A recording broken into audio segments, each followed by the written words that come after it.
ಒಂದಲ್ಲ ಒಂದು ಮೂಲಭೂತ ಸೌಕರ್ಯಗಳ ದರ ಏರಿಕೆ ಆಗ್ತಾ ಇದೆ.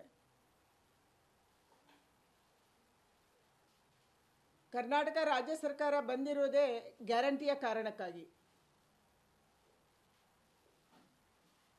ಗ್ಯಾರಂಟಿಗಳನ್ನು ಘೋಷಣೆ ಮಾಡಿದ್ರು, ಜನ ಅದರ ಹಿಂದೆ ಬಿದ್ದರು. 135 ಸೀಟ್ಗಳನ್ನು ಕಾಂಗ್ರೆಸ್ಗೆ ರಾಜ್ಯದ ಜನ ಕೊಟ್ಟರು. ಇವತ್ತು ವಾಪಸ್ ಒಂದು ಸಾರಿ ಕಾಂಗ್ರೆಸ್ ತಿರುಗಿ ನೋಡಬೇಕು. ಈ ಯಾವುದೇ ಗ್ಯಾರಂಟಿಗಳು ರಾಜ್ಯದ ಜನರನ್ನು ತಲುಪ್ತಾ ಇಲ್ಲ. ಗೃಹಲಕ್ಷ್ಮಿ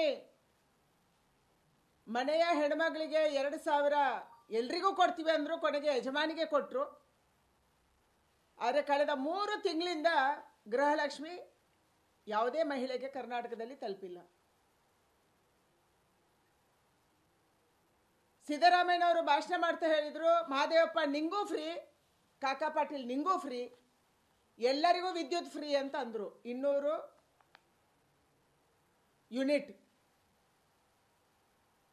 ಸರ್ಕಾರಕ್ಕೆ ಬಂದ ಮೇಲೆ ಕೆಲವರಿಗೆ ಮಾತ್ರ ಅದನ್ನು ಸೀಮಿತ ಮಾಡಿದರು.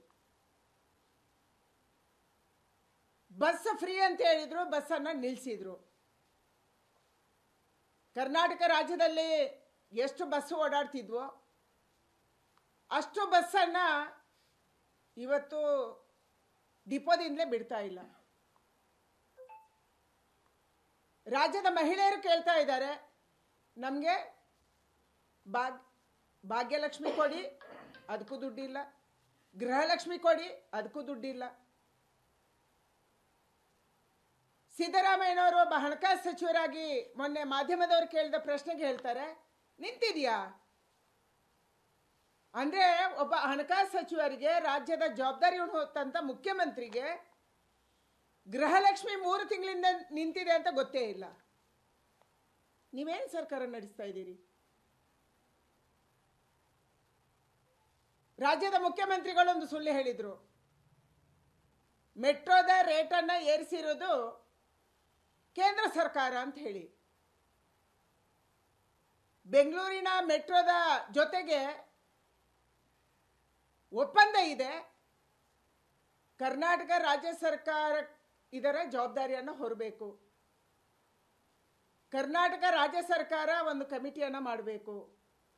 ಕರ್ನಾಟಕ ರಾಜ್ಯ ಸರ್ಕಾರದ ಶಿಫಾರಸಿನ ಮೇರೆಗೆ ಕೇಂದ್ರ ಸರ್ಕಾರ ಇದನ್ನು ಯೋಚನೆ ಮಾಡಬಹುದು. ಮೆಟ್ರೋದ ರೂಲ್ಸನ್ನು ಮತ್ತೊಂದು ಸಾರಿ, ಯಾವ ಒಪ್ಪಂದ ಆಗಿತ್ತು, ಒಪ್ಪಂದ ಕೇವಲ ಒಂದೇ ಸರ್ಕಾರದಲ್ಲಿ ಆಗಲ್ಲ, ಕಾಲ ಹಂತದಲ್ಲಿ ಬೇರೆ ಬೇರೆ ಸರ್ಕಾರಗಳು ಬರ್ತವೆ. ಈ ಮೆಟ್ರೋದ ಒಪ್ಪಂದವನ್ನು, ಪರಸ್ಪರ ಒಪ್ಪಂದವನ್ನು ನೀವು ಓದಬೇಕು ಮುಖ್ಯಮಂತ್ರಿಗಳೇ. ಬಹಳ ಸ್ಪಷ್ಟ ಇದೆ ಇದರಲ್ಲಿ. ನೀವು ಡೆಲ್ಲಿಗೆ ಶಿಫಾರಸು ಮಾಡಿದ್ರಿ, ನಿಮ್ಮ ಅಧಿಕಾರಿ ಯಾರು ಮೆಟ್ರೋದಲ್ಲಿದ್ದರು ಅವರು, ಪರ್ವೇಜ್ ಅವರು ಕೇಂದ್ರಕ್ಕೆ ಬರೀತಾರೆ, ಮೆಟ್ರೋದ ರೇಟನ್ನು ಜಾಸ್ತಿ ಮಾಡಿ, ಇದನ್ನು ಅರ್ಬನ್ ಡೆವಲಪ್ಮೆಂಟ್ಗೆ ಬರೀತಾರೆ. ಪದೇ ಪದೇ ನೀವು ರಿಮೈಂಡರ್ ಕಳಿಸ್ತೀರಿ, ಪದೇ ಪದೇ ನೀವು, ನಿಮ್ಮ ಅಧಿಕಾರಿಗಳು ಕೇಂದ್ರ ಸರ್ಕಾರಕ್ಕೆ ಮಾತಾಡ್ತಾರೆ, ಅರ್ಬನ್ ಡೆವಲಪ್ಮೆಂಟ್ಗೆ ಮಾತಾಡ್ತಾರೆ.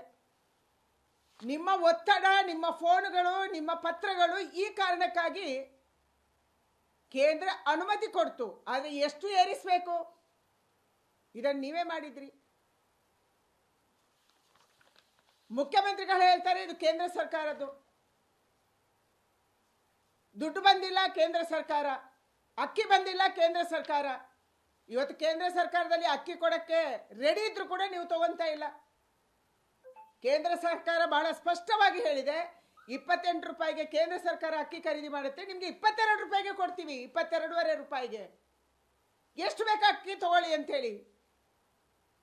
ಮುನಿಯಪ್ಪನವರು ಇಲ್ಲಿ ಬರ್ತಾರೆ, ನಾವು ಲೆಟರ್ ಕಳಿಸ್ತೀವಿ, ನಿಮಗೆ ಡಿಮಾಂಡ್ ಎಷ್ಟು ಬೇಕು ಅಂತ ಇಡ್ತೀವಿ ಅಂತ ಹೇಳ್ತಾರೆ, ವಾಪಸ್ ಹೋಗ್ತಾರೆ, ಅಲ್ಲಿಂದ ಸುದ್ದಿ ಇಲ್ಲ. ಅಕ್ಕಿ ಬಗ್ಗೆ 10 kg ಅಕ್ಕಿ ಕೊಡ್ತೀವಿ ಪ್ರತಿಯೊಬ್ಬರಿಗೂ, ಸಿದ್ದರಾಮಯ್ಯನವರ ಭಾಷಣ. ಇವತ್ತು ಅಕ್ಕಿ ಇಲ್ಲ. ಯೂನಿವರ್ಸಿಟಿ ಅವರು ಮೊನ್ನೆ ನನ್ನ ಹತ್ರ ಮಾತಾಡ್ತಿದ್ರು, 9 ಯೂನಿವರ್ಸಿಟಿ ಬಂದಾಯಿತು, ಹೊಸ ಯೂನಿವರ್ಸಿಟಿ ನೀವು ಬಂದ್ ಮಾಡಿದ್ರಿ. ಡಿಲಿಮಿಟೇಷನ್ ಮಾಡಬೇಕು, ಯೂನಿವರ್ಸಿಟಿಗಳನ್ನು ಚಿಕ್ಕದು ಮಾಡಬೇಕು, ಅಡ್ಮಿನಿಸ್ಟ್ರೇಷನನ್ನು ಚೆನ್ನಾಗಿ ಮಾಡಬೇಕು. ಈ ಉದ್ದೇಶದಿಂದ ಹಿಂದಿನವರು ಯೋಚನೆ ಮಾಡಿರ್ಬೋದು. ಇವತ್ತು ಆ 9 ಯೂನಿವರ್ಸಿಟಿ ಬಂದ್ ಮಾಡಿದ್ರಿ, ಹೋಗ್ಲಿ ಹಳೆ ಯೂನಿವರ್ಸಿಟಿ ಕತೆ ಏನು? ಯಾವುದೇ ಹಳೆ ಯೂನಿವರ್ಸಿಟಿಗಳಿಗೆ, ಅದು ಮಂಗಳೂರು ವಿಶ್ವವಿದ್ಯಾನಿಲಯ ಇರ್ಬೋದು, ಮೈಸೂರು ಇರ್ಬೋದು, ಬೆಂಗಳೂರು ಇರ್ಬೋದು, ಅಥವಾ ಗುಲ್ಬರ್ಗ ಇರ್ಬೋದು, ಯಾವ್ಯಾವ ವಿಶ್ವವಿದ್ಯಾನಿಲಯ ಇದೆ, 1 ಪೈಸೆ ನೀವು ಕೊಡ್ತಾ ಇಲ್ಲ. ಅವ್ರಿಗೆ ಅಡ್ಮಿನಿಸ್ಟ್ರೇಷನ್ಗೆ ಅವ್ರ ಹತ್ರ ದುಡ್ಡಿಲ್ಲ. ಇದು ಹಳೆ ಯೂನಿವರ್ಸಿಟಿಗಳ ಕತೆ. ಹೊಸ ಯೂನಿವರ್ಸಿಟಿಗಳು ಮಕ್ಕಳು ಸರ್ಟಿಫಿಕೇಟ್ ತೊಗೊಂಡಿದ್ದಾರೆ, ಅವ್ರೇನು ಮಾಡಬೇಕು? ಇವತ್ತು ನೀವು ಯೂನಿವರ್ಸಿಟಿ ಬಂದ್ ಮಾಡಿದ್ರಿ, ಆನ್ಲೈನಲ್ಲಿ ಬರುತ್ತೆ. ಯಾವುದಾದ್ರೂ ಒಬ್ಬ ಜಾಬಿಗೆ ಹೋದರೆ, ಅಪ್ಲೈ ಮಾಡಿದರೆ ಹುಡುಗ, ಆನ್ಲೈನ್ ಬರುತ್ತೆ ಅವ್ರದ್ದು, ಈ ಯೂನಿವರ್ಸಿಟಿಯಲ್ಲಿ ಅವನು ಓದಿದ್ದಾನೆ. ಆ ಕಂಪನಿಯವರು ಅಥವಾ ಸರ್ಕಾರ ಇದನ್ನು ಚೆಕ್ ಮಾಡಿದರೆ ಆ ಯೂನಿವರ್ಸಿಟಿ ಇರಲ್ಲ. ಯೂನಿವರ್ಸಿಟಿ ಇಲ್ಲದಾಗ ನಿನ್ನ ಸರ್ಟಿಫಿಕೇಟ್ ಡೂಪ್ಲಿಕೇಟ್ ಅಂತ ಆಗುತ್ತೆ. ನೀವೇನು ಮಾಡ್ತೀರಿ ಅವರಿಗೆ? ಇದಕ್ಕೆ ನಿಮ್ಮ ಯೋಜನೆ ಏನು? ಯಾರೋ ಹೊಸ ಯೂನಿವರ್ಸಿಟಿಯಿಂದ ಸರ್ಟಿಫಿಕೇಟ್ ತೊಗೊತಾರೆ, ಆ ಯೂನಿವರ್ಸಿಟಿ ಯಾವ ಗ್ರೇಡಲ್ಲಿದೆ, ಆ ಯೂನಿವರ್ಸಿಟಿಯಲ್ಲಿ ಆ ಏರಿಯಾದಲ್ಲಿ ಬರೋದು ಆ ಮಗುವಿನ ತಪ್ಪಲ್ಲ, ಆ ಯುವಕನ ತಪ್ಪಲ್ಲ, ಅವನ ಆ ಏರಿಯಾದಲ್ಲಿ ಹುಟ್ಟಿದ್ದಾನೆ. ನೀವು ಅದನ್ನು ಆ ಯೂನಿವರ್ಸಿಟಿ ಮಾಡಿದ್ದೀರಿ, ಅವನಿಗೆ ಸರ್ಟಿಫಿಕೇಟನ್ನು ಹೇಗೆ ತಿದ್ದುಪಡಿ ಮಾಡ್ತೀರಿ? ಇದಕ್ಕೆ ಯಾವುದೂ ಕ್ಲಾರಿಟಿ ಇಲ್ಲ. ಇಷ್ಟು ವರ್ಷಗಳ ಕಾಲ ಓದಿದ್ದನ್ನು ಇವತ್ತು ಸೆಮಿಸ್ಟರ್ ಸಿಸ್ಟಮ್ ಇದೆ, ಸರ್ಟಿಫಿಕೇಟ್ ಸಿಗುತ್ತೆ. ರೆವೆನ್ಯೂ ಡಿಪಾರ್ಟ್ಮೆಂಟು, ಯಾರೋ ರೆವೆನ್ಯೂ ಡಿಪಾರ್ಟ್ಮೆಂಟಲ್ಲಿ ಡೇಟಾ ಆಪರೇಟರ್ಸ್ ಇದ್ದಾರೆ, ಬೇರೆ ಬೇರೆ ಕೆಲಸಗಾರರಿದ್ದಾರೆ, ಧರಣಿ ಕೂಚ್ತಾ ಇದ್ದಾರೆ. ಯಾಕೆ? ಅವರಿಗೆ 6 ತಿಂಗಳಿಂದ ಸಂಬಳ ಕೊಟ್ಟಿಲ್ಲ. ಯಾರೋ ರೆವೆನ್ಯೂ ಇಲಾಖೆ ಇವತ್ತು ಕರ್ನಾಟಕ ರಾಜ್ಯದಲ್ಲಿ ಅತ್ಯಂತ ಹೆಚ್ಚು ದುಡ್ಡು ಕೊಡುವ ಇಲಾಖೆ ಅಂದರೆ ರೆವೆನ್ಯೂ ಇಲಾಖೆ. 2 ದೃಷ್ಟಿಯಲ್ಲಿ ಕಾಂಗ್ರೆಸ್ ಸರ್ಕಾರದಲ್ಲಿ, ಒಂದು ಸರ್ಕಾರದ ಬೊಕ್ಕಸಕ್ಕೆ ದುಡ್ಡು ಕೊಡುತ್ತೆ, ಇನ್ನೊಂದು ಕಾಂಗ್ರೆಸ್ಸಿನವರ ಬ್ಯಾಗ್ಗಳಿಗೆ ದುಡ್ಡು ಕೊಡುತ್ತೆ. ಎರಡಕ್ಕೂ ನೀವು ಇವತ್ತು ಅನ್ಯಾಯ ಮಾಡ್ತಾ ಇದ್ದೀರಿ.